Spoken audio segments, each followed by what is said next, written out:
अस्सलाम वालेकुम नाज़रीन। सैयद सज्जाद अज़हर रिजवी चिकलूफ प्लेटफॉर्म की तरफ से आपके लिए एक न्यू एपिसोड के साथ सफ़ीर के नाम से आपके खिदमत में हाजिर हैं। आज हमारे साथ जो गेस्ट मौजूद हैं वो किसी तारुफ के मोहताज नहीं है। जनाब शकील अहमद बेग साहब, जो कि कहते हैं चेयरमैन है consumer right protection council of Pakistan के, और वो मेंबर हैं district central consumer protection council government Sindh के। आपने कहते हैं मेहमान गिरामी को खुशामदीद कहते हैं। अस्सलाम वालेकुम सर, कैसे हैं सर आप? जी वालेकुम अस्सलाम। बिल्कुल खैरियत से, अल्हम्दुलिल्लाह बिल्कुल ठीक ठाक है। चलें सर, कहते हैं जैसे हमारे नाज़रीन देख रहे हैं तो ज़रा उनको थोड़ा सा क्या कहते हैं, ये जो CRC है इसके बारे में थोड़ा सा नाज़रीन को थोड़ा सा कहते हैं गाइड कीजिए कि ये बेसिकली इसका काम क्या है, ये क्या क्या चीज़ें इनके एम्बेड में आ रही होती हैं। जी बिल्कुल, बेसिकली CRPC है, एब्रिविएशन है consumer rights protection council of Pakistan का। Consumer rights protection council of Pakistan 2012 में हमने इसको स्टार्ट किया।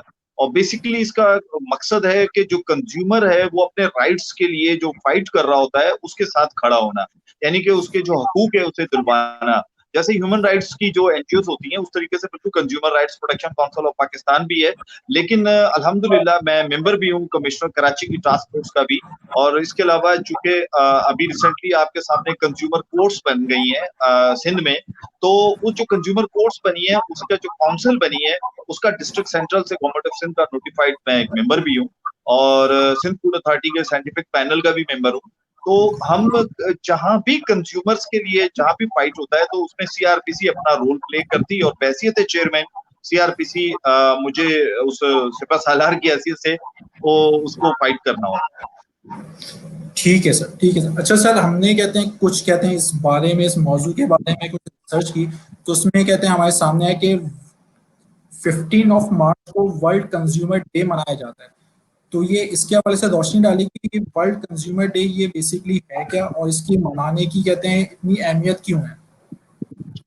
बेसिकली 1964 में ना जॉन एफ कैंडी जो थे अमेरिका के सदर थे, उनको इस चीज का बड़ा एहसास हुआ कि जनाब ये जो एक बहुत बड़ा तबका है जो कि खरीदार है, जिसको हम कस्टमर भी कहते हैं, कंज्यूमर भी कहते हैं, मुख्तलिफ नाम दे सकते हैं आप उसको, उर्दू में सारिफ कहते हैं, ये बेचारा बिल्कुल इसको कोई पूछने वाला नहीं है।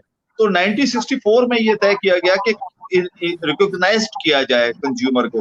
तो उस वक्त ये वर्ल्ड कंज्यूमर डे शुरू किया गया 64 में, और जो आज तक अल्हम्दुलिल्लाह 15 मार्च को जो है वो सेलिब्रेट किया जाता है। और ये याद दहानी के लिए किया जाता है। बेसिकली सेलिब्रेट करने का मकसद है लोगों को ये बताना होता है कि भाई आपके हकूक के लिए क्या कर सकते हैं और नया काम क्या होना चाहिए। देखें, मैं आपको इसकी एक बहुत बड़ी एग्जांपल सिंध में दूंगा कि सिंध में 2014 से पहले कंज्यूमर कोर्ट्स का कोई वो नहीं था कि यार बनेगी नहीं बनेगी। अल्हम्दुलिल्लाह CRPC के साथ दूसरी जो कंज्यूमर बॉडीज है इस वक्त जो पाकिस्तान में काम कर रही है, और खासकर जो सिंध में है, उन तमाम ने मिलकर सिंध गवर्नमेंट को इस चीज का प्रेशर बिल्ड किया कि जनाब अगर पाकिस्तान के 3 सूबों में कंज्यूमर कोर्ट्स हैं तो यहाँ क्यों नहीं है। तो वो बिल पास हो गया। पास होने के बाद अब ये है कि कंज्यूमर कोर्ट्स इस वक्त सिंध में भी काम कर रही हैं, और माशाल्लाह 3-4 बहुत बड़े बड़े फैसले भी कंज्यूमर कोर्ट्स के आ चुके हैं। तो और उसके बाद सिंध फूड अथॉरिटी भी बन गई।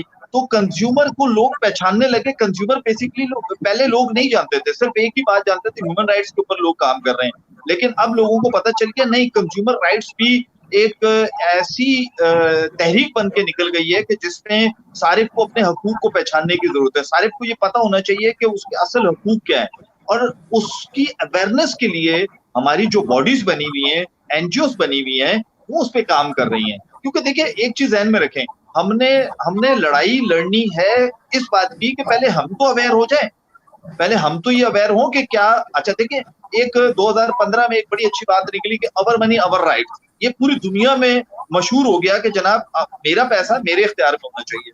ठीक है, पाकिस्तान में हमने इसके ऊपर बहुत काम किया। हमने 2015, 2016, 2017 3 साल इस फॉर्मेट को हमने लेके चलाया। हमने लोगों को बताया कि देखो ये तुम्हारा पैसा है, तुम इसको जाया मत करो। पूरी दुनिया में जिसका पैसा होता है ना उसके हक चलते हैं।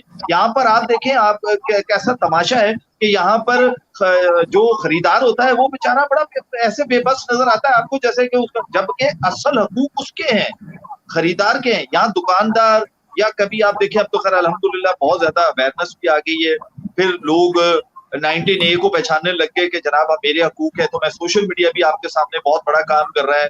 और इसी तरीके जी से ये जो बिल्कुल। मीडियम बनते जा रहे हैं, जिसकी वजह से मैं समझता हूँ कंज्यूमर बहुत ज्यादा अवेयर होता जा रहा है, और उसकी अवेयरनेस की वजह से हमें बड़ी आसानी होती है। अच्छा सर, जैसे आपने बताया सीआरपीसी के हवाले से, तो ये जो कहते हैं जुरिडिक्शन है उसमें सिर्फ गुड्स आते हैं या सर्विसेज भी आती हैं? क्योंकि हम देख रहे हैं कि आजकल बहुत बड़ा जो कहते हैं हमारे बिजनेसेस हैं वो शिफ्ट हो रहे हैं ऑनलाइन, तो उनका जो एम्बेड है उनके एम्बेड में क्या ऑनलाइन बिजनेसेस भी आ रहे होते हैं या सिर्फ जो कहते हैं जो शॉप्स हैं या कारो जो बाजार हैं सिर्फ वही आ रहे होते हैं? अच्छा, मजे की बात ये मैं बताऊं कि ऑनलाइन में इस वक्त सबसे बड़ा बिजनेस करने वाला कौन है? पाकिस्तान की मैं बात करूंगा। सबसे बड़ा बिजनेस जो है ऑनलाइन पे जो कर रहा है वो दराज कर रहा है, मैं नाम लेता हूं जी उसको। जी और बिल्कुल। दराज को बकायदा फाइन हो चुका है कंज्यूमर कोर्ट से। ये मैंने इसलिए किया ताकि लोग इस चीज को जान सकें, पहचान सके। पाकिस्तान की तमाम लीडिंग अखबारों ने उसकी बकायदा खबर शाया की है, और उसको 50,000 का फाइन भी हुआ कि आप, तो इसका मतलब ये हुआ कि ऑनलाइन की शॉपिंग पे भी आप शिकायत कर सकते हैं। अच्छा, एक ये प्लेटफॉर्म नहीं ऑनलाइन के लिए, आप पीटीए को भी शिकायत कर सकते हैं, आप साइबर क्राइम जो एफआईए का बना है उस पर भी शिकायत कर सकते हैं। मसला ये है कि लोगों को अवेयरनेस नहीं है, जिनको पता है वो बड़े अच्छे प्लेटफॉर्म यूज कर रहे हैं, वो साइबर क्राइम को भी कंप्लेन कर रहे हैं, इधर भी जा रहे हैं। और मैं ये भी आपको बताऊंगा कि इसमें आपने किस तरीके से केस करना है, आपने किस तरीके से कंज्यूमर कोर्ट में जाना है। और आप हैरान होंगे कि ये वाहिद पाकिस्तान में अदालतें हैं जहां वकील की जरूरत ही नहीं है। अच्छा, ये तो बहुत अच्छा, क्योंकि अगर हम देखें, अगर हम कहते हैं कोर्ट कचहरी के अगर मामला देंगे तो उसमें तो बंदा उलझ जाता है, जब भी लोग कहते हैं वहां पर जाना नहीं चाह रहे होते, क्योंकि इतना कहते हैं आप लोगों का कहते हैं इतना यानी कि कॉम्प्लेक्स सिस्टम बनाया हुआ है कि लोग उससे फिर भागना चाह रहे होते हैं। यही तो बहुत अच्छी बात है कि इस वक्त इसमें आप अगर अगर देखें, अगर कोई ऐसा आदमी है जिसके पास टाइम नहीं है वकील करना चाहे, वकील कर सकता है, लेकिन वैसे अदरवाइज कोई वकील की जरूरत नहीं है। आप खुद जो कंज्यूमर है ना, वो अपने तौर पे खुद केस शूट कर सकता है। वो कैसे करेगा, मैं अब आपको उसका थोड़ा सा आपके मैं चाहूंगा, जी क्योंकि जी बिल्कुल, आपके जी जी बहुत बिल्कुल। बड़े सब्सक्राइबर भी हैं, आपको सुनने वाले भी हैं, तो उन तक ये मेरी आवाज जानी चाहिए। जी बिल्कुल सर, आपने बिल्कुल। मिसाल के तौर पे एक्स वाई जी कंपनी के खिलाफ, उसने आपको नुकसान पहुंचाया है कि आपने उसे कोई चीज खरीदी, वो चीज गलत निकल कर आ गई, या एक्सपायर निकल कर आ गई, या उसने कहा कि ये कीमत इसकी इतनी है, पता चला चिट उसके ऊपर लगाकर उसने कीमत बढ़ा दी। अब आप क्या करेंगे, सेक्शन 29 के तहत उसको एक एक खत रजिस्टर्ड करेंगे। वो रजिस्टर्ड का मकसद है कोरियर करेंगे आप उसे खत। कोरियर आप किसी भी रजिस्टर्ड कंपनी, बल्कि जीपीओ के थ्रू करें, क्योंकि अब तो जीपीओ का सिस्टम बहुत अच्छा हो गया है। आप जीपीओ पे जाके रजिस्टर्ड उसको एक कर दें, ताकि आपके पास एक उसकी रसीद आ जाए। जो दरख्वास्त आप उस कंपनी को लिख रहे हैं, आप अदालत को नहीं लिख रहे, आप उसको लिख रहे हैं, आप नोटिस दे रहे हैं अदालत अच्छा, में, आप नहीं, आप उस कंपनी को नोटिस दे रहे हैं कंपनी को नोटिस दे रहे हैं आप? जिसने आपके साथ बेवफाई की। यानी कि लिखा सही। कि ये इतनी अच्छी है, लेकिन दिया गलत, लिखे पैसे कुछ, लिए कुछ। इसलिए वो आपको, कंपनी को आपने लिखा कि जनाब ये चीज आपने गलत दी है, और मैं आपको 15 दिन का नोटिस देता हूं। अगर 15 दिन में वो कंपनी आपके पैसे वापस कर देती है या कंपलसेट करती है आपको, और आप मुतमईन हो जाते हैं, तो दैट्स गुड, कि इसका मतलब है आपका मसला रिजॉल्व हो गया, अब आपको कोर्ट जाने की जरूरत नहीं। लेकिन अगर 15 दिन बाद आप समझते हैं कि आपका मसला रिजॉल्व नहीं हुआ है, कंपनी ने आपको लिफ्ट नहीं कराई, कंपनी ने आपकी बात नहीं सुनी, कंपनी ने आपके हक नहीं अदा किया, तो आप क्या करेंगे, अब सेक्शन 29A के तहत आप अदालत चले जाएंगे। जब आप अदालत चले जाएंगे तो वही जो लेटर उसको गया है कंपनी को, वो नोटिस आप देंगे जज साहब को कि सर मैंने ये खत लिखा था, इसका जवाब इसने मुझे नहीं दिया, इसने मुझे मुतमईन नहीं किया है। फिर अदालत उस कंपनी को बुलाएगी। जब अदालत बुलाएगी तो अदालत आपके बिहाफ पे जो आपने कंप्लेन की उसकी पूरी उससे वेरिफिकेशन करेगी, किस तरीके से क्या। और बड़े अच्छे जज सिंध के अंदर जो 29 अदालतें हैं इस वक्त, उनमें बहुत अच्छे काबिल जज हैं। कराची के अंदर 6 अदालतें, पूरे सिंध में 29 अदालतें हैं, हर डिस्ट्रिक्ट में एक अदालत है। और वहां पर जजेस उसको बहुत अच्छे तरीके से रीड करने के बाद फिर वो फैसला करते हैं कि इसको क्या सजा मिलनी चाहिए। अगर वहां आने के बाद कंपनी आपको कंपलसेट करती है और आप कहते हैं ठीक है मैं केस वापस ले लेता हूं, ओके, और अगर नहीं होती है तो जज फिर उसको जुर्माना करते हैं, फाइन करते हैं, सही। आपका हक भी दिलवाते हैं और उन कंपनियों को फाइन भी करते हैं। इसका मतलब ये हुआ कि सारिफ के लिए इस वक्त सूबा सिंध में एक बहुत ही अच्छी अपॉर्चुनिटी सिंध गवर्नमेंट ने दी है अदालतों की सूरत में। कि आप वहां जाएं, अपना केस लड़ें। और देखिए बात यह है कि आप वो, मैं एक छोटी सी मिसाल देता हूँ और बड़ी कॉमन सी है कि जब बच्चा रोता है तो माँ उसको दूध पिलाती है ना, बगैर रोए तो जी माँ भी दूध बिल्कुल नहीं पीती कि भाई तुम भूखे हो। जब वो रोता है तो अम्मा को बिल्कुल ख्याल बिल्कुल आता है। तो आप जब तक अपने हक के लिए निकलेंगे नहीं, आप अपने हक को पहचानेंगे नहीं, अपने हक के लिए आवाज नहीं बुलंद करेंगे, तो आपको कोई भी नहीं पहचानेगा। कंज्यूमर को अपने आप को पहचानना पड़ेगा। कंज्यूमर सबसे बड़ी ताकत है। कंज्यूमर वो पहिया है, अगर उसका पैसा निकलता है तो इंडस्ट्री चलती है।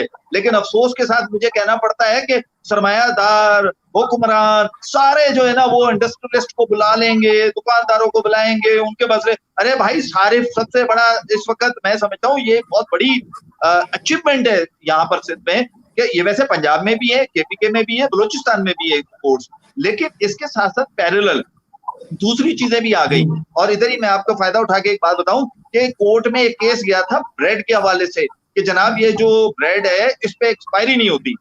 तो मैं जी सज्जाद बिल्कुल साहब आपको ये भी मैं बताऊं कि ब्रांड की तकरीबन 70% जो ब्रांड हैं उन पे एक्सपायरी डेट लिखनी शुरू कर दी गई है, 70 to 80%, बल्कि शायद अब और भी बढ़ गया होगा रेशो, लेकिन मैं ये बता रहा हूं आपको। बल्कि उस हुक्म को सिंध फूड अथॉरिटी ने इम्प्लीमेंट करवाया, और जो बड़ी बड़ी बेकरी हैं उनके ऊपर भी पड़ी हुई ब्रेड, उनके ऊपर केक, उनके ऊपर तमाम चीजों पे एक्सपायरी डेटें डलवानी शुरू कर दी है कि आप ऐसे कोई चीज नहीं बेचेंगे, कोई केक ऐसे नहीं रखेंगे। यहाँ दूसरा इदारा सिंध गवर्नमेंट का जो एक मैं समझता हूँ गिफ्ट सिंध के लोगों को मिला, वो सिंध फूड अथॉरिटी की सूरत में मिला, कि सिंध फूड बिल्कुल अथॉरिटी ने भी बेहतरीन काम किए हैं, बहुत बेतहाशा काम किए हैं, बहुत कम अरसे में। ज्यादा अरसा तो नहीं हुआ सिंध फूड अथॉरिटी को बने हुए, तकरीबन कोई 2 डेढ़ पौने 2 साल हुए। उस पौने 2 साल के अंदर एक अदारा अगर इतना बड़ा काम कर लेता है तो मेरी नजर में बहुत बड़ा अचीवमेंट है उसका। तो हमें अप्रिशिएट करना चाहिए सिंध गवर्नमेंट के उन कामों को कि जो बेहतर है। अब मसला ये है कि वहां जाना किसने, वहां मैंने जाना है ना। अब अगर मैं घर में ही बैठ के रोता रहूं कि जनाब मेरा काम ये नहीं, भाई आप हुकूमत से क्यों उम्मीद रखते हैं? आप कोर्ट चले जाए ना, आपके लिए अदालत के दरवाजे खुले हुए हैं, अदालत आप जाए, किसने मना किया आपको? असल में लोगों को राइट वे नहीं बेचारों को पता। बहुत सारे लोग जो है वो ये नहीं जानते कि मुझे किस रास्ते पे जाना है। अब उसके लिए हम बैठे हैं, हमारे सोशल मीडिया बैठा है, हम सोशल मीडिया पे आपको गाइड करते हैं, हम बताते हैं कि आपने कहाँ जाना है, किस जगह जाना है। और अल्हम्दुलिल्लाह मैं समझता हूँ कि मुझे खुशी इस बात की होती है कि लोग अब आस्ते आस्ते इन चीजों को समझने लग गए हैं। लोग अब कंज्यूमर कोर्ट्स में भी जा रहे हैं, सिंध फूड अथॉरिटी को भी शिकायत जा रही है। और सिंध फूड अथॉरिटी ने जिस तरीके से 3-4 चीजों को किया, ये कोरोना के अंदर भी आप देखें सिंध फूड अथॉरिटी ने एक बेहतरीन रोल प्ले किया, लेकिन अब तो चूंकि रेस्टोरेंट ही बंद हो चुके हैं, वरना उसके अंदर भी बड़ा अच्छा रोल प्ले किया गया है। जी बिल्कुल, जैसे कि कहते हैं हम देख रहे थे, कहते हैं सिंध फूड कराची कमिश्नर कराची ने कहते हैं अभी कुछ स्टोर्स हैं उनके ऊपर फाइन भी किया है वो ओवर चार्जिंग के हवाले से। तो इस हवाले से बिल्कुल काम होता है। जैसे कि हमें कहते हैं अभी कहते हैं बहुत सारे लोग जो नाज़रीन सुन रहे हैं, मैं उनसे कहते हैं ये रिक्वेस्ट करूंगा काइंडली इस कहते हैं वीडियो को आगे शेयर कीजिए, क्योंकि एक इंफॉर्मेटिव चीज़ होती है, ये आपके लिए आपके हुकूक की बात होती है। तो इसको आगे शेयर कीजिए ताकि आपको यहाँ से आइडिया हो सके। अच्छा सर, इस एक चीज क्या कहते हैं मैं आपसे और कहते हैं जानना चाहूंगा कि इन कोर्ट्स में जो आपने बताया कि 29 कोर्ट्स हैं ऑल ओवर द सेम, तो ये कोई स्पेशल कोर्ट्स हैं या इनका कोई जाने का कोई प्रोसीजर है? ये इसके हवाले से कुछ थोड़ा सा बताइए। अच्छा देखें, ये स्पेशल कोर्ट्स नहीं है, इसका नाम है consumer courts. Consumer courts. Consumer courts यानी कि सार्फिन की अदालतें, ठीक है जी। इसके ऊपर बनाई गई है काउंसिल, जिसका नाम है कंज्यूमर प्रोटेक्शन काउंसिल। वो इसके ऊपर के ताकि वो जो है उसको गवर्नमेंट का जो मिनिस्ट्री ऑफ लॉ और इसके अलावा बेरो सप्लाई जो डिपार्टमेंट है गवर्नमेंट के, वो उसके तहत चल रहा है, जो कि हर डिस्ट्रिक्ट में जो डिप्टी कमिश्नर है वो उसको चेयर करेगा। यानी कि हर डिस्ट्रिक्ट के अंदर हर डीसी जो होता है डिप्टी कमिश्नर उसको चेयर करेगा। फिर वहां से अगर जैसे मसले बढ़ रहे हैं, मेरे ख्याल है अभी काउंसिल चूंकि अभी तक इफेक्टिव नहीं हुई है, लेकिन चूंकि ये कोरोना का सिलसिला तकरीबन 1.5-2 महीने से चल रहा है, तो इसमें एक इजलास भी बुलाया जा रहा है। तो हम चाह रहे हैं कि काउंसिल को भी, क्योंकि देखिए ना काउंसिल में हमारे जैसे लोग जो कंज्यूमर के लिए काम करने वाले अगर लोग बैठे हैं, तो हम बेहतर तौर पे उसमें बहुत सारी चीजें और भेज सकते हैं ताकि लोगों को आसानियां पैदा हों, लोग बजाय फौरन अदालत जाएं। अगर काउंसिल से ही वो चीजें हल हो जाती हैं तो मेरा ख्याल है कि और ज्यादा आसानियां पैदा होंगी। लेकिन अभी चूंकि कोरोना का जो सिलसिला शुरू हुआ, लेकिन यहाँ पर मैं एक बात थोड़ी सी आपकी कोर्ट से हटकर बात करना चाहूंगा।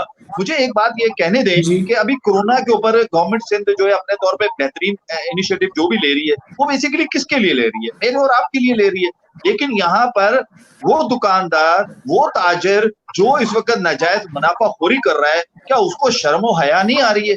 क्या उसको इस चीज का एहसास नहीं है? कोरोना जो है वो क्या दरवाजा बजाकर आएगा किसी के घर पे? क्या वो उसको नहीं एहसास हो रहा कि मैं इतनी महंगी चीजें बेच रहा हूँ, सब्जी वाला महंगी बेच रहा है, फ्रूट वाला महंगा फ्रूट बेच रहा है।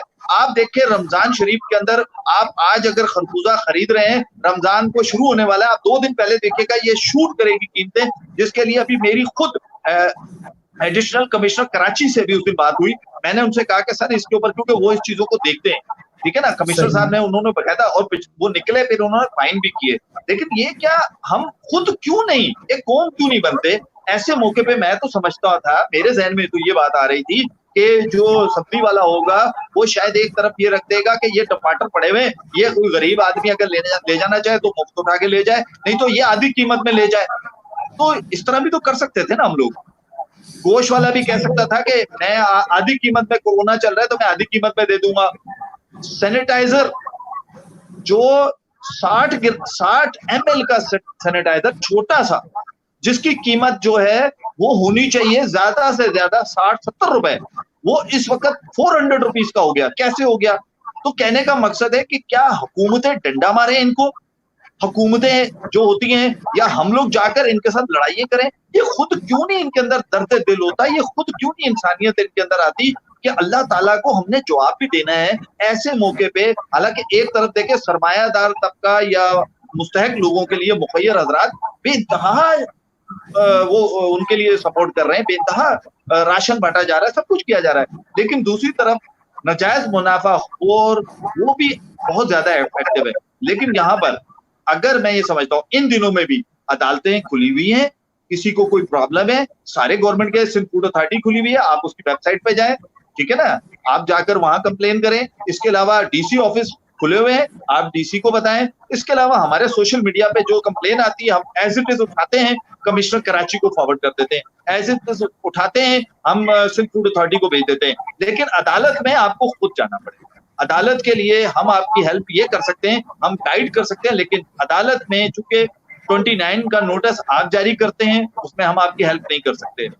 हेल्प ये कर सकते हैं कि अगर लिखना नहीं आता तो हम ये बता सकते हैं कि यूं लिख लें, हम ये जरूर हेल्प करें। लेकिन आप खुद उसका खत बनाएंगे, खुद पोस्ट करेंगे, खुद उसकी रसीद रखेंगे, उसके बाद उसकी कॉपी रखेंगे, फिर अदालत में जज के सामने आप खुद जाएंगे और इंशाअल्लाह ताला आपको वहां से जरूर इंसाफ मिलेगा। Thank you sir. जिस तरह आपने पूरा एक प्रोसीजर ब्रीफ किया, ये हमारे नाजरीन के लिए बिल्कुल एक बहुत इंफॉर्मेटिव, क्या कहते हैं, ये सेक्शन है बिल्कुल। तो इस हवाले से सर थोड़ा सा कहते हैं आगे चलते हुए हम देखते हैं कि आजकल जैसे कहते हैं कोरोना बिल्कुल फैला हुआ है कराची में। अगर कराची में हम देखें तो केसेस बढ़ रहे हैं, कम होने के बजाय इसकी इंक्रीज आ रही है। इस वजह से हुकूमत ने लॉकडाउन में इंक्रीज भी कर दिया, सब कुछ कर दिया। इसके बावजूद भी हम ये नजर में आ रहा है या ये मुशाहिदे में आ रहा है कि जो कहते हैं मेन शाहराहों तो लॉकडाउन है, लेकिन जो गली मोहल्लों की कहते हैं, जो कहते हैं आपकी दुकानें हैं या बाजार हैं, वहां तक उनका कहते हैं इम्प्लीमेंट नहीं है, यानी कि जो लॉकडाउन है उसका इम्प्लीमेंटेशन उस जगह तक नहीं हो रहा। तो इस हवाले से कहते हैं आप लोग कुछ काम? असल में देखिए मसला ये है कि हम ना अनसीरियस किस्म के लोग हैं। हम बहुत स्लो चीजों को जहन पे लेते हैं कि अच्छा यूं मतलब हम सीरियस बहुत स्लो होते हैं, पता नहीं क्यों, क्या वजह, आई डोंट नो, मुझे नहीं पता। मैं जाहिर से मैं भी पाकिस्तानी हूँ तो डेफिनेटली सी बात है कि मैं ये, लेकिन मैं ये समझता हूँ कि हमें इस चीज को सीरियस लेना चाहिए। आज दुनिया के तरक्की पजीर ममालिक जो है वो बेइंतहा अफेक्टेड हो चुके हैं, वहां पर हालात इतने खराब हो चुके हैं। लॉकडाउन खाली पाकिस्तान में तो नहीं है, खाली आप अगर कहें तो इस वक्त कौन सा मुल्क है जो बच गया है? तो क्या हम मैं मानता हूं कि हम लकड़ हजम फतर हजम वाले लोग हैं, लेकिन इसका हरगिज इसको आसान ना लिया जाए, इसको इतना इजी ना लिया जाए। देखिए मैं समझता हूं कि गवर्नमेंट का काम है अवेयरनेस से, क्योंकि देखिए किसी का घर को जाके तो ताला गवर्नमेंट नहीं लगा सकती ना, किसी के घर में जाके। अब कुछ लोग जो पढ़े लिखे हैं, जो जिनका मजाक भी लोग उड़ा रहे हैं कि जनाब ये लगता है पढ़े लिखो नहीं, इसको बीमारी समझ लिया है। अरे भाई ये सबके लिए है, ये हर उस शख्स के लिए है कि जो, अच्छा फिर आप अपने घर में, आपको प्रॉब्लम क्या, अपने घर में क्या दुश्मनी है आपके अपने घर से?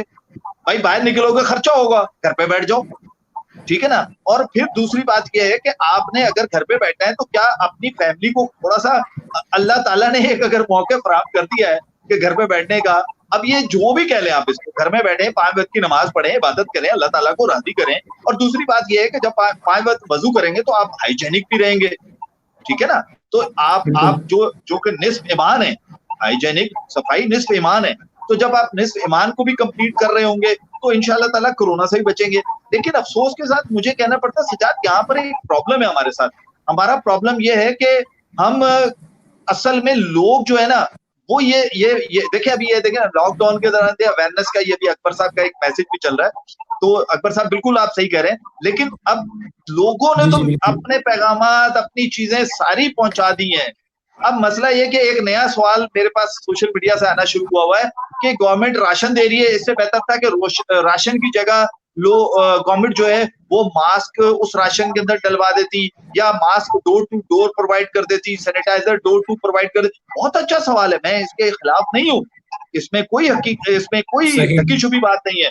अगर आप एक सैनिटाइजर अगर दे देते तो लोगों को ये भी होता कि हाँ यार, ये 2 नंबर सैनिटाइजर नहीं है, तो ये 1 नंबर सैनिटाइजर आ गया, क्योंकि सैनिटाइजर भी 2 नंबर बने, ठीक है। फिर सैनिटाइजर की कीमत देखिए कहाँ चली गई, ठीक है जी। सैनिटाइजर ऐसा होगा नायाब हो गया, कहाँ तो सैनिटाइजर आप जाएं कभी फूड की किसी चेन में चले जाए तो 4-4 आपके सामने ला के रख देते थे। आज वही सैनिटाइजर जो है वो 200 रुपए से लेके 1000 रुपए तक का हो गया। मास्क देखें आप, सर्जिकल मास्क की कीमत देखें आप, और जबकि हम कपड़े का जो मास्क लगाते हैं दुनिया पहन रही है। आप हालांकि मैं आपको सच्ची बात है, वो मट्टी से तो आपको बचा देगा, डस्ट से बचाएगा, लेकिन वो वायरल से तो नहीं आपको बचा वैक्सीन रहा। से नहीं होता, बिल्कुल ऐसे ही है।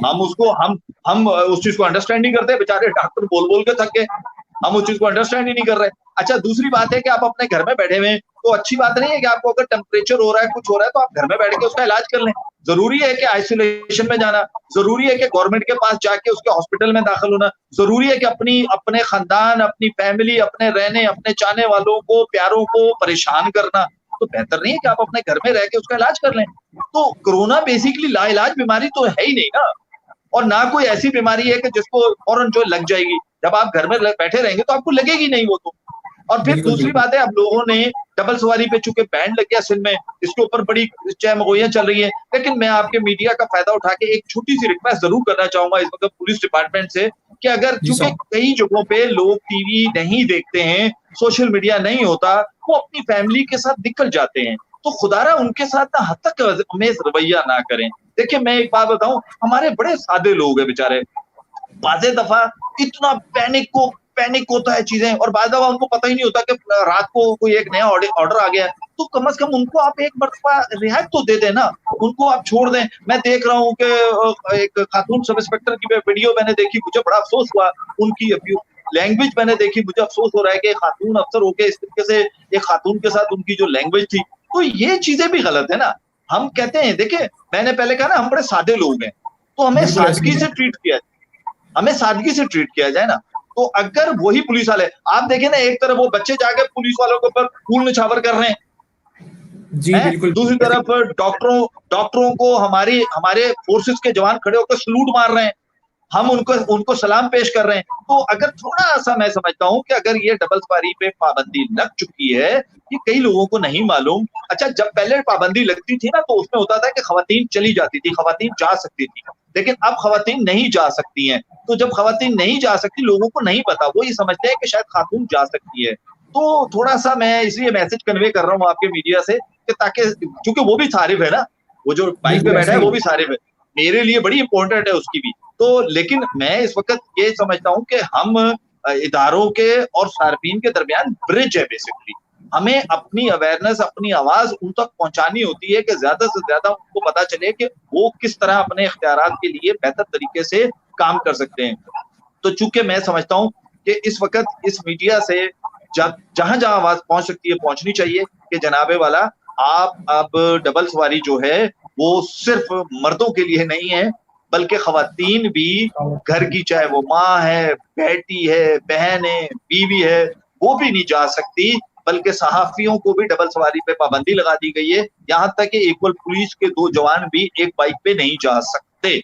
तो वो इसकी बिल्कुल वजह यही है कि ताकि सोशल डिस्टेंस की जो बात है वो कायम रखी जा सके। तो बाइक में चूंकि डिस्टेंस नहीं होता है, तो इस वजह से गवर्नमेंट ने इसको बेहतर समझा, क्योंकि गवर्नमेंट असल में इस बात से खौफजदा है कि खुदा ना खास्ता, अल्लाह ना करे कि कहीं अंदर ही अंदर कोई पहाड़ ऐसा ना बन जाए कि जो आतिश पेशाब बन के फटे। तो गवर्नमेंट उससे खौफजदा होके ये सोशल डिस्टेंस को कायम रखना चाहती है, और मेरा ख्याल है कि कोई बुराई नहीं है। और आप सल्लल्लाहु अलैहि वसल्लम की तो आपने खुद फरमाया था कि अगर ताउन जिस इलाके में फैल जाए तो वहां के लोग दूसरे इलाके में ना जाएं, और दूसरे इलाके के लोग उस इलाके में ना जाएं, और जो घरों में रहते हैं वो घरों में रहें। तो अगर हम अपने प्यारे नबी हजरत मोहम्मद मुस्तफा सल्लल्लाहु अलैहि वसल्लम की अगर इस बात को भी रख लें तो एक सुन्नत भी हो गई, एक किस्म का आपने सुन्नत रसूल पूरी कर दी, आपको उसका भी अजर मिल जाएगा। और हो सकता है कि आपको पता ही ना हो कि आपको कोरोना है और आप वो कोरोना लेकर दूसरे के पास जा रहे हैं, तो उससे भी बचत हो जाएगी आपकी।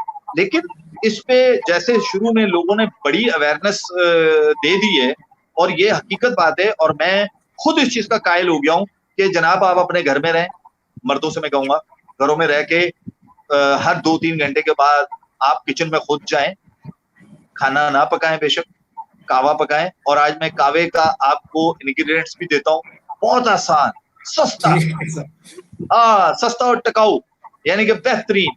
वो क्या है, आप पुदीने के पत्ते, मिंट और अदरक, इसको अदरक को और उसको खोलते हुए पानी में आप जैसे मिंट के पत्ते और वो डाले, ऊपर से चंद नींबू के कतरे डाले, आप जरा इसको एंजॉय करेंगे, और साथ में आपका फेफड़े सब साफ सुथरे हो जाएंगे, सस्ते में, कोई ज्यादा नहीं। और दूसरी बात, आप जब खाना खाने के बाद इसको लेंगे तो आपका हाजमा भी अच्छा होगा क्योंकि मिंट है उसमें, तो आपको उससे फवायद ही फवायद है। तो ये अमल मैं अपने घर में पिछले 1 महीने से कर रहा हूँ, तो मैं चाहता हूँ आप भी करें अपने घर में। कम अज कम वो खवातीन जो मर्दों से तंग आई हुई हैं वो तंग ना हो, क्योंकि वो बेचारी कहती हैं हम इनको सिर्फ खिलाए जा रहे हैं, ये खाने के अलावा कुछ नहीं करते। उठें, थोड़ा सा ये काम करें, तो ताकि वो खुश रहें आपसे भी, और आपका रोल भी घर में एक अच्छा प्ले होगा। और मैं आपको बताऊं, ये बहुत अच्छा मौका है, आप अपने बच्चों को भी टाइम दें, उनको बताएं कि एजुकेशन कैसे है, उनको दुनियावी तरबियत में भी बताएं, दीनी तरबियत भी साथ साथ दें, तो बहुत अच्छे तरीके से।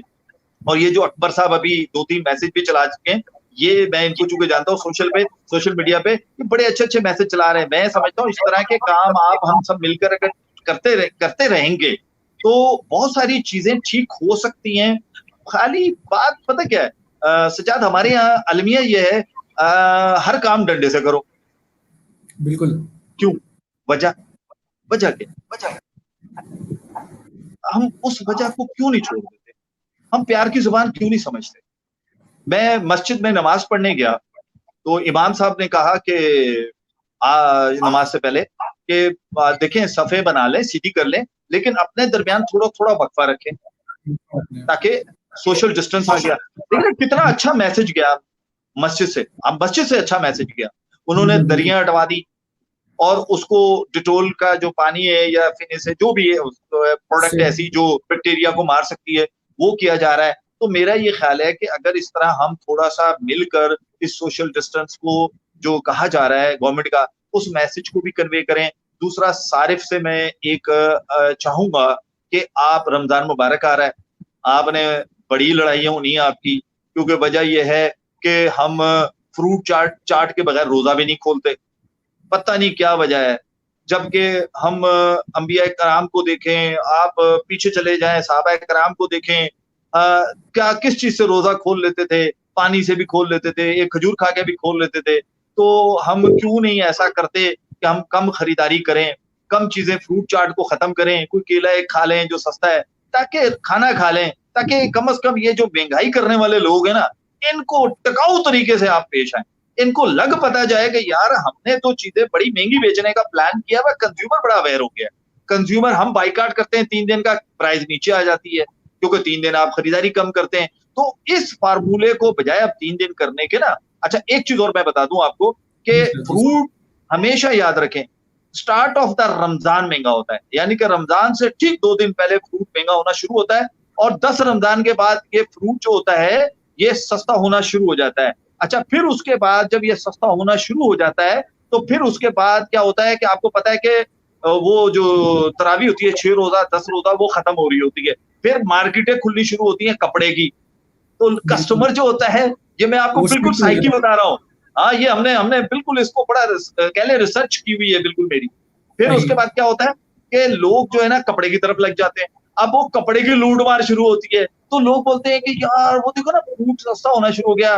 वो भाई आपकी खरीदारी कम हो गई ना, क्योंकि आपने असर के टाइम निकले कि यार मगरिब फौरन होगी तो सस्ता चीजें ले लूंगा मार्केट से सस्ती, तो आप रोजा बाजार में खोल रहे हो, खजूर से रोजा खोला, घर पे आके आपने खाना खा लिया। तो फ्रूट के रेट जो है वो नीचे आने शुरू होते हैं, क्योंकि उनको पता चल जाता है सप्लाई जो है वो ज्यादा है, डिमांड कम हो गई।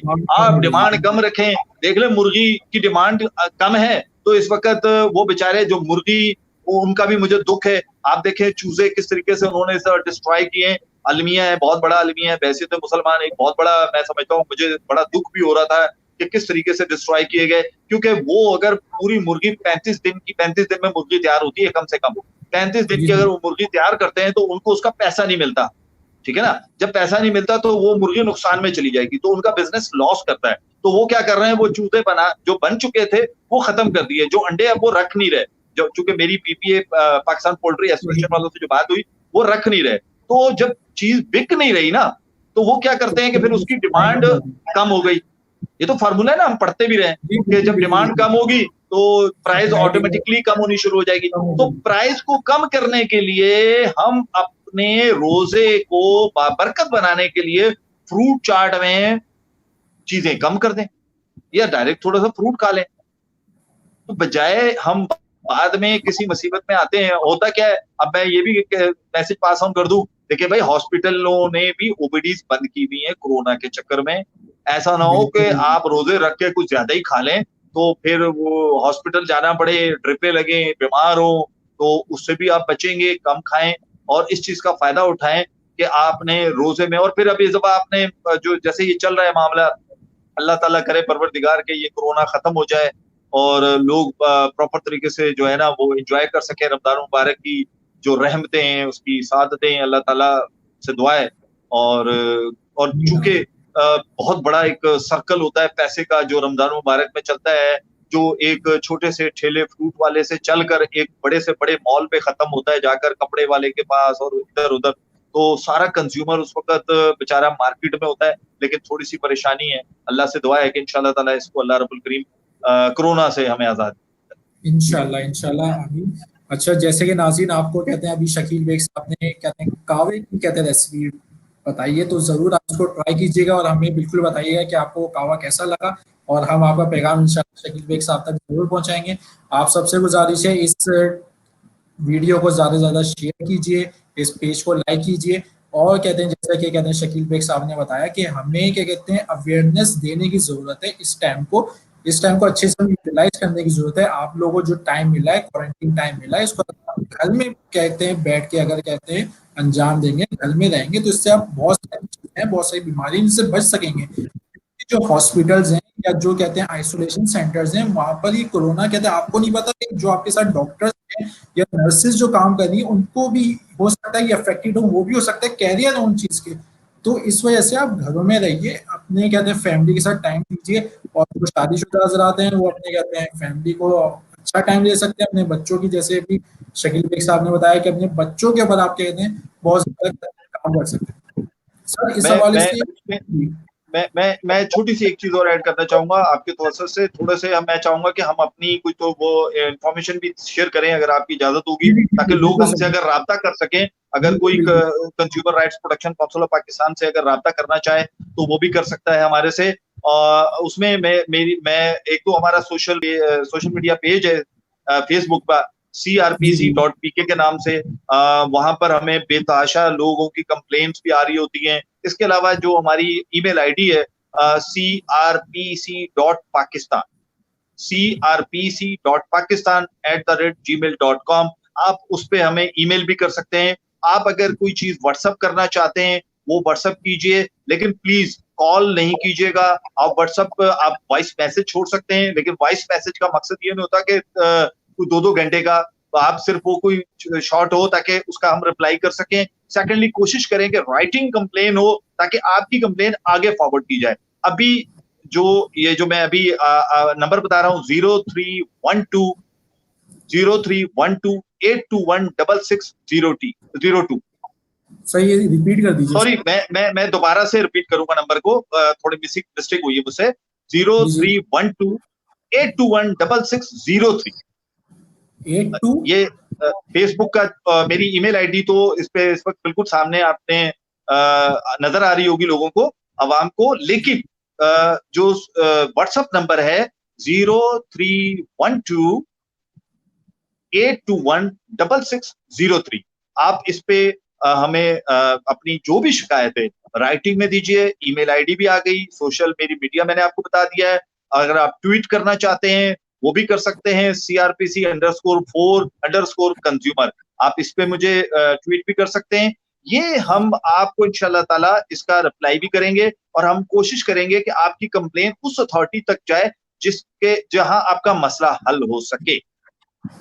जी, बहुत बहुत शुक्रिया। अच्छा सर, आगे बढ़ते हुए एक चीज़ है, जैसे हम देख रहे हैं कि कहते हैं एसओपी जारी की प्राइवेट मैनेज स्कूल के हवाले से कि उनकी जो स्कूल्स की फीस हैं अप्रैल एंड मई 2020 की, उनमें 20% कमी कर दी जाए, यानी कंसेशन कर दी जाए, और जिन्होंने पे कर चुके हैं उनको आने वाले महीनों में उसका बेनिफिट प्रोवाइड कर दिया जाए। तो इस हवाले से, क्योंकि कहते हैं बहुत सारे लोग सोशल मीडिया पे अगर हम देखें तो बहुत सारे लोगों की ये शिकायत हैं कि उन चीज़ों पे कहते हैं उस ऑर्डर के मुताबिक अमल दरामद नहीं हो रहा है। तो इस हवाले से कहते हैं आपकी ऑर्गेनाइजेशन या जो हुकूमत पाकिस्तान या गवर्नमेंट इस हवाले से क्या काम कर रही है, तो इस हवाले से थोड़ा सा अपने नाजरीन को आप बताइए।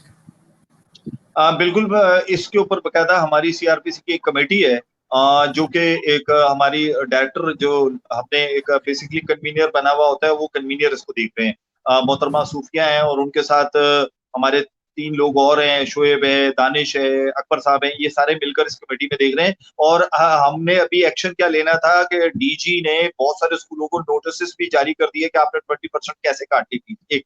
लेकिन अभी ये चूंकि अदालत में गया हुआ केस, और अदालत में जो अभी डिसीजन, जो चूंकि मैंने खुद नहीं पढ़ा है, तो लेकिन डिसीजन जो जो सोशल मीडिया पे मुझ तक पहुंचा है वो ये था कि आप 20%, 5,000 से ऊपर जो फीस ले रहा है स्कूल, वो 20% डिडक्ट करेगा। लेकिन ये अभी कंफर्म नहीं है, चूंकि मैंने इसको खुद रीड नहीं किया है, तो मुझे इसकी कॉपी जैसे ही मेरे पास आती है मैं इसको रीड करके इसे मजीद कंफर्म करूंगा।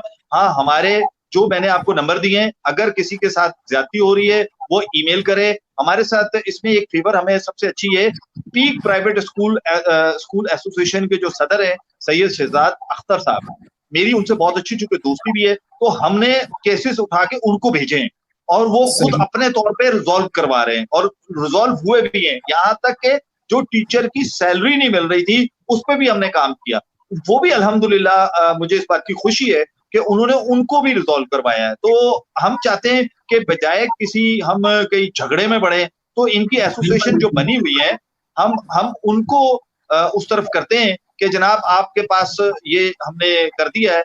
और ये हमारी सूफिया खान जो है, उन्होंने अभी ये वो शो में अभी आई भी है, सामने आई है, जो कि एजुकेशन कमेटी को देखती है, कन्वीनर है उसकी, और अकबर साहब जो है वो एडवाइजर भी है हमारे। तो ये सारी चीजें मैं अर्ज करना चाह रहा था कि आपको, कि लोग चाहते हैं कि हम किसी तरीके से इन मसलों को हल करें। तो बेहतर नहीं है कि अगर हम बजाय हर चीज को लेकर गवर्नमेंट के बजाय, तो हम क्या कर रहे हैं कि हमने कंप्लेनर की आई, हम वो कंप्लेन लेते हैं, हम कंसर्न जो एसोसिएशन है या जो अदारा है, हम उसको भेज देते हैं, वो रिजॉल्व करके हमें भेज देता है कि ये रिजॉल्व हो गई।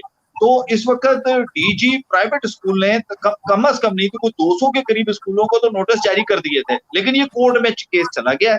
अब कोर्ट का जो भी डिसीजन है, चूंकि मैंने पढ़ा नहीं है, मैं पढ़ लूं तो फिर मैं उस पर बेहतर बात कर सकता हूँ।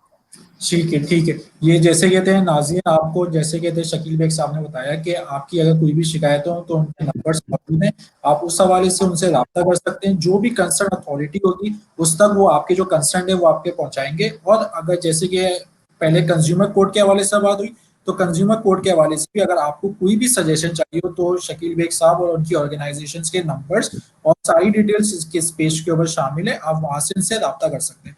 अच्छा सर, एक चीज कहते हैं, जैसे कि कहते हैं बिल्कुल लॉकडाउन चल रहा है, लोगों की कहते हैं सैलरीज वगैरह के भी थोड़ा सा इश्यूज हैं, जो कि कहते हैं अभी तक कहते हैं वो नहीं मिली है। तो इस हवाले से कहते हैं हुकूमत ने ऐलान किया कि जो यूटिलिटीज सर्विस प्रोवाइडर्स हैं, बेसिकली जैसे बिजली हो गया, गैस हो गया, वाटर्स हो गए, तो इनके जो बिल्स हैं उसमें वो कहते हैं थोड़ा सा कंसेशन कर रहे हैं, इसको डेफर कर दें कुछ मंथ के लिए। तो इस हवाले से हम देख रहे थे कि कहते हैं एक वीडियो सोशल मीडिया पे बहुत वायरल हुई, जो कि कहते हैं गालिबन गुलिस्तान जौहर की थी, जिसमें कहते हैं जो कहते हैं आपकी कहते हैं सर्विस प्रोवाइडर है इलेक्ट्रिसिटी, उन्होंने एवरेज बिल बना के जो बिल भेजे हैं, तो उस वजह से लोगों के जो सारिफ है बेसिकली उनको कहते हैं बड़ी परेशानी के अंदर मुब्तला हो गए, क्योंकि अगर उनके बिल आते थे कहते हैं कम आते थे, 5,000 आते थे, 6,000 आते थे, तो वो इस एवरेज की वजह से कहते हैं वो डबल टिपल हो गए। तो इस हवाले से कहते हैं यानी कि लोगों को कहते हैं क्या किस तरह से कहते हैं इस मसले को हल करना चाहिए, या कोई अच्छा, मैं एक तो पहले ये बता दूं कि वो नेपरा ने एक्शन ले लिया उसके ऊपर, ठीक है जी। सही ठीक नेपरा ने भी ले लिया, मिनिस्ट्री ने भी ले लिया है कि वो जो अदारा है हमारा कराची में के इलेक्ट्रिक, वो उसको रिव्यू करेगा आइंदा बिलों में, ठीक है। आइंदा क्योंकि रिव्यू उन्होंने वो असल में आदी हो गए ना, बदमाश है ना बेसिकली। ये बेसिकली ये अदारे हैं ना, ये जो ये इनको मैं बोलता हूँ ये बदमस्त हाथी बन गए हमारे यहाँ। ये इनका जब दिल चाहता है, जैसा दिल चाहता है, ये उनको इनके होते हैं वकील बड़े बड़े। अब आम आदमी का तो वकील होता है बेचारा बड़ा छोटा सा। तो ये इनके केस भी अगर किसी को के इलेक्ट्रिक के हवाले से है या एसएसजीसी के हवाले से है, पीटीसी के हवाले से है, वो भी कंज्यूमर कोर्ट में जा सकते हैं। सही सही वो भी कंज्यूमर कोर्ट में जा सकते हैं, उनको भी कोई प्रॉब्लम नहीं है, वहां जाकर अपनी शिकायत दर्ज करवा सकते हैं। उनके लिए भी दरवाजे कंज्यूमर कोर्ट के खुले हुए हैं। अच्छा, यहाँ मैं एक चाहूंगा कि आप जब प्रोग्राम आपका एंड हो तो मुझे जरूर बताइएगा, ताकि मैं कुछ नंबर सरकार के भी शेयर करना चाहूंगा कि अगर प्राइस के हवाले से किसी को शिकायत है तो किस नंबर पे शिकायत करे, खुद भी डायरेक्ट कर सकता है, ठीक है जी। और अगर कहते हैं तो मैं बीच में भी बता देता हूँ, अगर आपने शिकायत करनी है कमिश्नर कराची को, देखिए प्राइस का जो सिस्टम है वो कमिश्नर कराची के अंडर आता है। कमिश्नर कराची जो है वो कहलाता है कंट्रोलर जनरल प्राइजेस, ठीक है जी। कराची में अगर किसी को प्राइस पे शिकायत करनी है तो कंट्रोल रूम का नंबर है 9999203443, 99203443। ये कमिश्नर कराची के कंट्रोल रूम का नंबर है। आप इस पे 24 घंटे आप अपने मोबाइल से मिलाएंगे तो 021 लगा लीजिएगा। आप इस पे 24 घंटे इस पे आप कॉल कर सकते हैं। 24 घंटे ये कंट्रोल रूम का, आप चाहे सिर्फ ये जरूरी नहीं है कि आप इस पे अपना प्राइस की शिकायत करें, आप किसी भी मसला हो आपका, आप इस नंबर पर कॉल करके शिकायत अपनी कर सकते हैं, चाहे वो वाटर बोर्ड से हो, चाहे के इलेक्ट्रिक से हो, किसी से भी हो। आप ये कमिश्नर कराची के कंट्रोल रूम को आप इस पे राब्ता कर सकते हैं। इसके अलावा अगर आप ईमेल करना चाहें कमिश्नर कराची को, वो भी कर सकते हैं। कमिश्नर कराची की है commissioner.karachi@gmail.com। आप डायरेक्ट ईमेल भी कर सकते हैं, ताकि ये कि आपको इसके लिए आसानियां हो। अच्छा, एक चूंकि ये किस्म के मैच, मुझे खुशी इस बात की है कि आज मुझे बोलने का बहुत ज्यादा मौका मिल रहा है ना, तो मैं चाह रहा हूँ कि ये प्रोग्राम आपका अवेयरनेस प्रोग्राम बन गया है मेरी नजर में। चूंकि ये पूरी आपने मुझे भरपूर मौका दिया है आज बोलने का, और भरपूर मैं भी चाहता हूँ लोगों तक। देखें, आपको बहुत सारी चीजों में शिकायत होती है। मेरे पास आजकल पिछले दिनों से एक शिकायत चल रही थी कि जनाब हम जो घरों में रंग करते हैं उसके रंग के डब्बों में टोकन निकल कर आते हैं।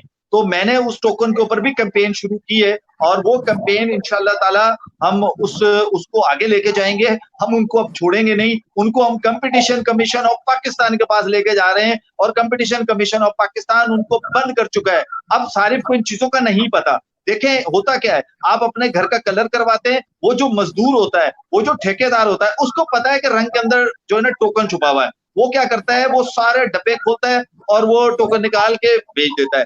400 रुपए से लेके 1600 रुपए आपके पैसों में से टोकन डाल के वहां निकाल दिए जाते हैं।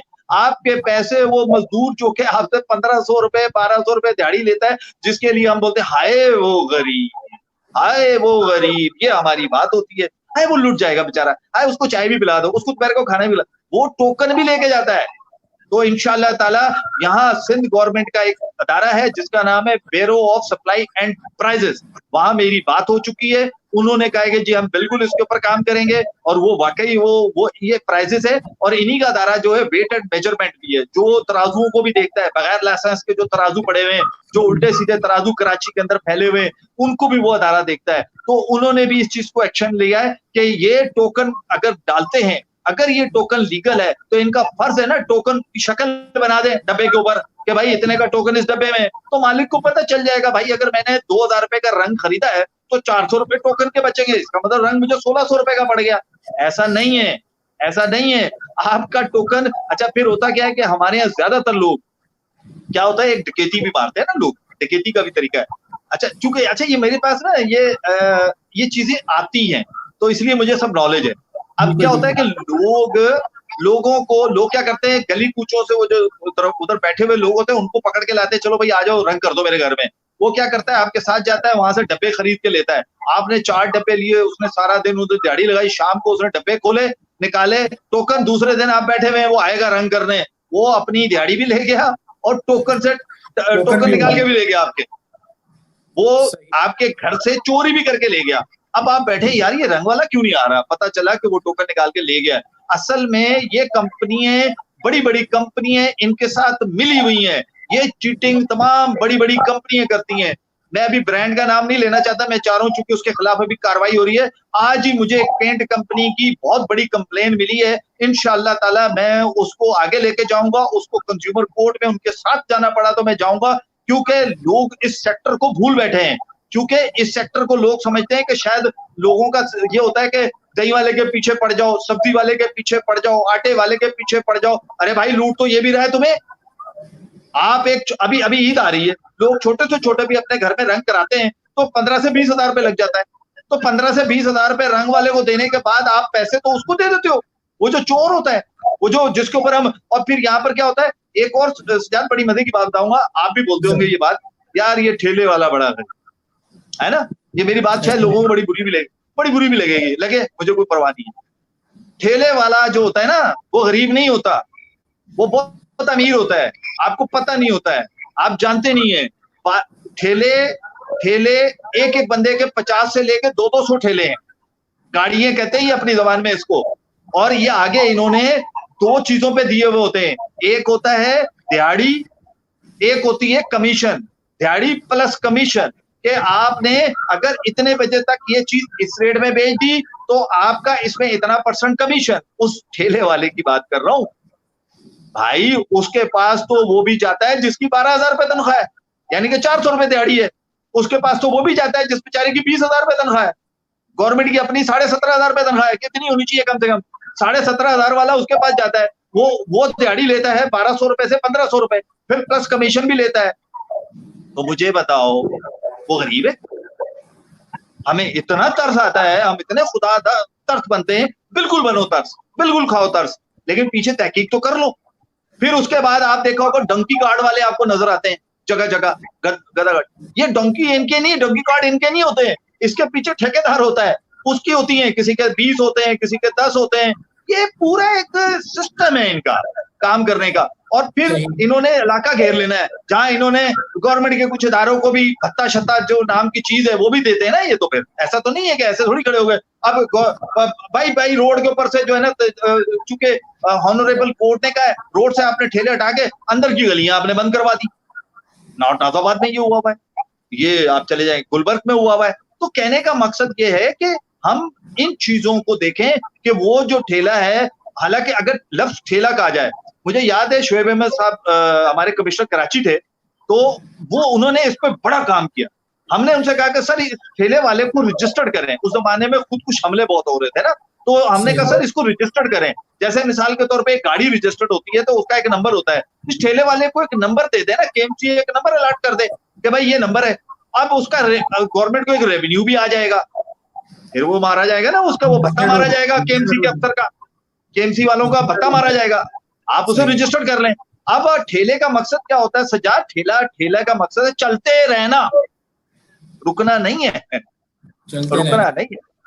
हमारे यहाँ तो ठेले को वो लोहे की जंजीरें डाल के ताले लगा के खड़ा कर दिया जाता है और ऊपर कपड़ा डाल दिया जाता है, स्पेशल उसके लिए एक चौकीदार रख लिया जाता है कि भाई हमारे माल की चौकीदारी करो। ठेला कहाँ होता है, वो तो दुकान बन जाती है। तो ठेले को चलते रहना चाहिए, चलते रहना चाहिए, फिर वो बेच के आ जाए।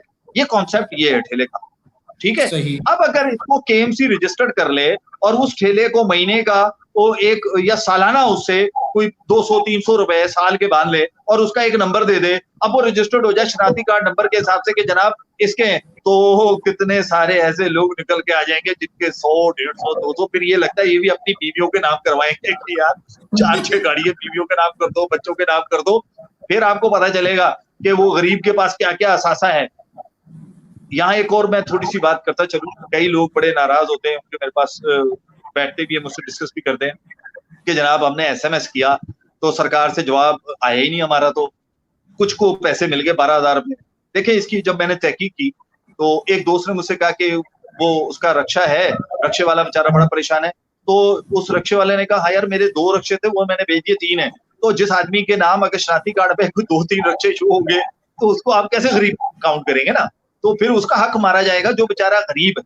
तो यहाँ खुदा के वास्ते गरीब बनकर भी किसी को ना लूटो। राशन की अगर जरूरत नहीं है तो राशन जाके मार्केटों में बेचते हो, मनों के हिसाब से राशन बेचा, हमने उसके ऊपर पूरा प्रोग्राम कर लिया। हम मसला है कोरोना में भी हम घर से बाहर निकल रहे हैं ऐसे लोगों के पीछे। अल्हम्दुलिल्लाह मैं समझता हूँ कि इस दफा पहली मर्तबा consumer rights protection council of Pakistan ने चूंकि ये कोरोना की वजह से गवर्नमेंट के साथ हम खड़े हुए और हमने राशन डिस्ट्रीब्यूट किया उन लोगों को जो सफेद पोश और सैयद थे, क्योंकि वो ये लोग रोडों पे नहीं आते, ये किसी से नहीं मांगते, ये बेचारे शर्मिंदा होते हैं, ये मेरे ख्याल है मौत को तो शायद एक वक्त में अपने गले लगा लेते होंगे लेकिन किसी के आगे हाथ नहीं फैलाते। तो हमने 150 राशन एक जो मिला हमें वो एक चेन से मिला, उस चेन ने कहा कि मेरा नाम नहीं लें, बस अपनी दुआओं में याद रखें। हमने भी यही कहा कि बस ठीक है, हमने भी किसी की कोई वीडियो नहीं सजा सा बनाई, किसी की कोई तस्वीर नहीं खींची, सिर्फ अपना दिखाया राशन के भाई ये राशन है जो जिसमें ब्रांडेड चीजें डली हुई है। अल्हम्दुलिल्लाह कोई एक्सपायरी वाली चीज नहीं है, एक्सपायरी बहुत दूर दूर है क्योंकि मैं खुद इन चीजों में रहता हूँ, डब्बे को खोल के खुद देखता हूँ क्या चीज है। अल्हम्दुलिल्लाह अभी हमने वो तकरीबन कोई 350 राशन यानी कि 350 घरों को इज्जत के साथ सजा सा मैं, मेरी बीवी और मेरी बेटी, मैं खुद भी जाकर उन लोगों के घर में ऐसे देकर आए कि जैसे हम उनके तोहफा लेकर आए उनके घर पे।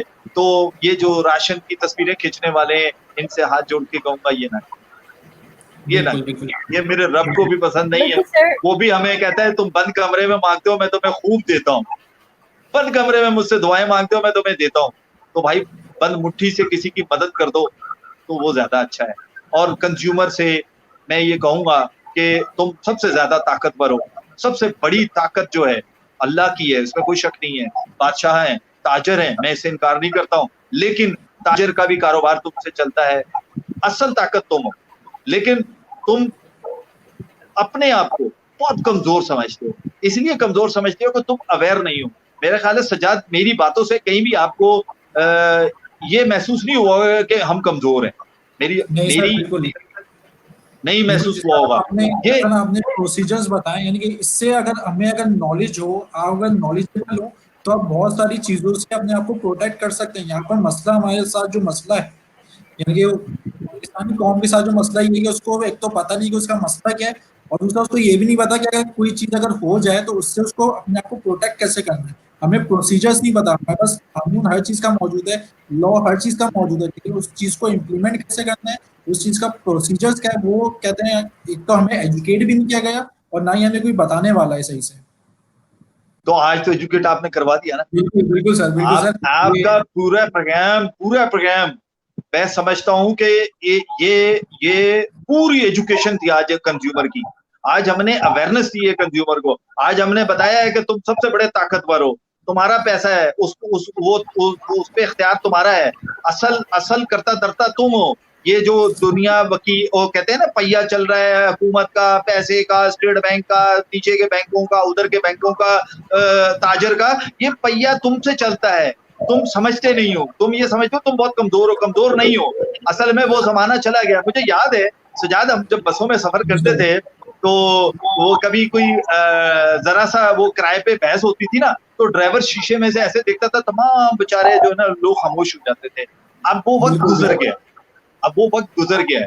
अब आ गया वक्त पढ़े लिखे बच्चों का, एंड्रॉइड के सेट का। और फिर दूसरी बात, कमिश्नर कराची की ऐप बनी हुई है, कराची प्राइस लिस्ट के नाम से, वो ऐप आप डाउनलोड कर लो। और कितने सारे हमारे पास जो वजीर आजम के पास जाती हैं तो वो वापस आते हैं, तो उसमें हम छापों में साथ गए मजिस्ट्रेट के साथ, जो बकायदा पीएम साहब को गए, पीएम से वापस आती है कंप्लेन जब नीचे, तो वो भी हमने जाकर कई जगहों पे देखी है। तो आप कमिश्नर कराची की ऐप भी बनी है, डाउनलोड कर लो, डेली आप अपडेट हो जाओगे, आपको डेली प्राइस लिस्ट मिला करेगी। आप बल्कि ये काम करो, पहली फुर्सत में ऐप डाउनलोड कर लो कराची प्राइस लिस्ट के नाम से, कमिश्नर कराची की प्राइस लिस्ट के नाम से, और ये आप इसे डाउनलोड कीजिए ऐप को।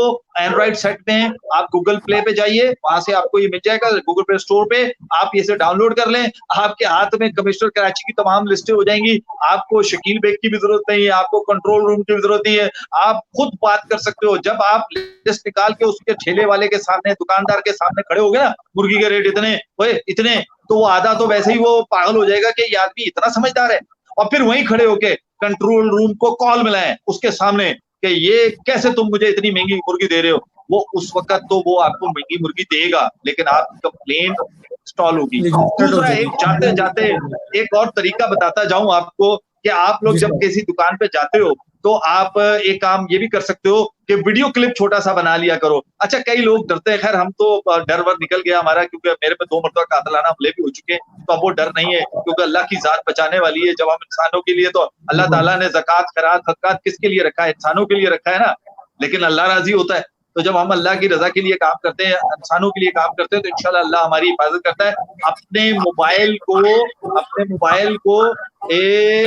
ऑन करें और मोबाइल को ऐसे रखें, ये कैमरा आपका, ठीक है। अच्छा, जिसकी जेब नीचे जाती है वो नीचे कोई ये मैं करके दिखा देता हूँ। ये मेरे पास अब ये रुमाल इसके अंदर डला हुआ है, इसको मैं इसमें डाल देता हूँ, ये अंदर चला गया, ये कैमरा ऐसे आ गया।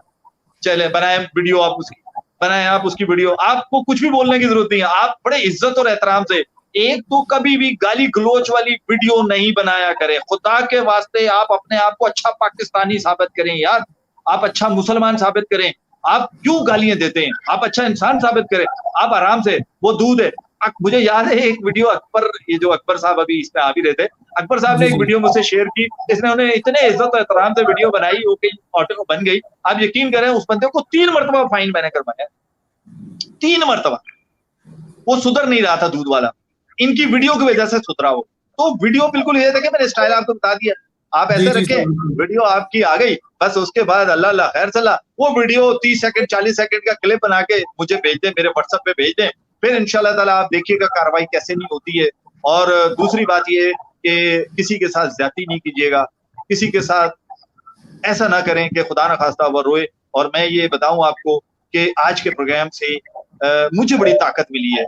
मुझे इस बात की खुशी है कि सोशल मीडिया कंज्यूमर को अवेयर कर रहा है और मेरी आवाज पूरी दुनिया में सुनी जा रही है। तो पाकिस्तान में ये consumer courts, Sindh food authority, commissioner Karachi की प्राइस कंट्रोल कमेटी, बेरोज सप्लाई के छापे, बेरोज सप्लाई का जो बचत बाजार होते हैं, इसमें इनके इंस्पेक्टर्स होते हैं। हम इन तमाम अदारों को अप्रिशिएट इसलिए करते हैं कि हमने इन्हीं से काम लेना होता है।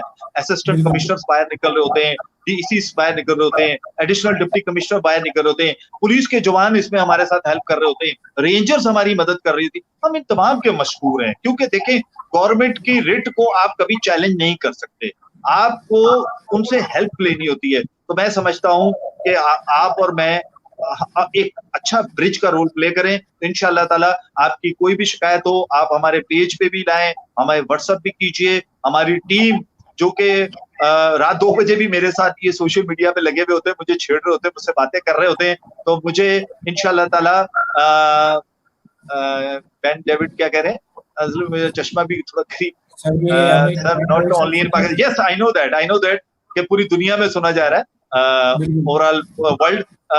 ये एक अच्छी बात है। तो पाकिस्तान का एक अच्छा हम इमेज बनता जा रहा है, यहाँ पर लोग चीजों को समझते जा रहे हैं। बहुत शुक्रिया। बिल्कुल सर, बहुत बहुत शुक्रिया सर, आपका बहुत बहुत शुक्रिया। कहते हैं प्रोग्राम के इख्तिताम में मैं सिर्फ यही कहना चाहूंगा आप सबसे कि जिस तरह आपके सामने के कहते हैं शकील अहमद बेग साहब, क्योंकि हमारे साथ प्रोग्राम में शामिल थे, उन्होंने जितनी भी बातें की वो सारी आवाम के लिए बातें थी, वो आवाम दोस्त उन्होंने बातें की हैं। आप सबसे गुजारिश है, अगर आपको ये प्रोग्राम अच्छा लगा हो तो इसको आगे शेयर कीजिए और हमें लिखिए कि आपको ये प्रोग्राम कैसा लगा। और ज़रूर जो कहते हैं शकील बेग साहब ने जो कावे की जो रेसिपी आपको बताई है उसको जरूर ट्राई कीजिएगा और हमें लिखिएगा कि आपको कावे की रेसिपी कैसे लगी। इंशाल्लाह आपसे मुलाकात होती है नेक्स्ट प्रोग्राम में। अपना बहुत ख्याल रखिएगा। Thank you so much.